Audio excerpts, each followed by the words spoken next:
Now to an international story that developed overnight in France. Riots erupted in a Paris suburb, and that recalls troubling scenes we witnessed 2 years ago. The spark? 2 teenagers killed when the motorcycle they were riding in collided with a police car. The CBC's David Common is in Paris with the details.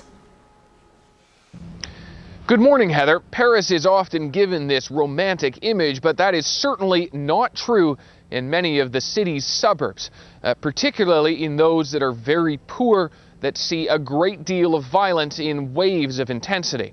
That intensity, of course, hit very strong last night in one of the suburbs after a police car struck and killed 2 young men on an apparently stolen motorcycle. The police say they were not chasing these 2 individuals. Nonetheless, 2 people are dead, and the result was that the crowds turned very quickly last night. The 2 police officers involved had to leave the scene very quickly, and riot police that showed up in force later on were met by burning cars. They were attacked with stones and bottles being thrown at them. Several police officers were injured, one of them seriously, a police captain who tried to negotiate with the crowds. He has a very serious facial injury.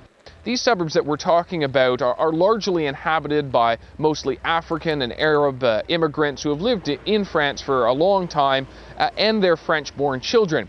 The people there say that there is very, very high unemployment, that there is racial discrimination, that it's very difficult for them to find a job, that the area is very depressing.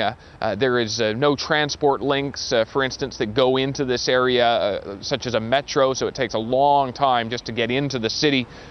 People are saying that nothing has changed since President Nicolas Sarkozy came to power, that is what's most important, driving more effort into this area, driving more money into this area to prevent what happened last night. Sarkozy has repeatedly said that he will not tolerate any type of violence, and we can expect him to say more of that today.